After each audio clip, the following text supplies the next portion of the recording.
बोल म्हणजे जीवनाचा असा रंगमंच आहे ना, बोल्याच्या आधी माणूस सूर्य लावून गा, चांद लावून गा, तारे लावून गा, आणि बोल्यावरून प्रवास झाल्याबरोबर सिलेंडर लावून गा, भाजीपाला लावून गा.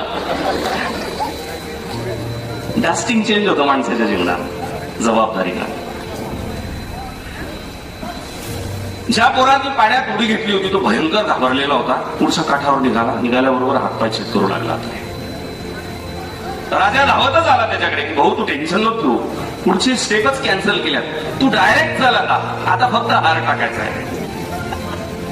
आणि राजा त्याच्या गळ्यात हार टाकणार तेवढ्यात त्यांनी त्याचा हार दूर केला. राजाला म्हणा तुझा हार तुझ्याजवळ ठेव, तुझं राज्य तुझ्याजवळ ठेव, तुम्ही पोट्टी पण नाही पाहिजे मला.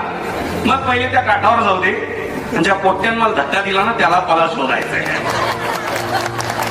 मग राजा म्हणाला अरे बरं झालं त्यानं ढकलून दिलं. काय ते ढकलून दिलं, पाण्यात साप आहे, एलिगेटर आहे, मगर टाकून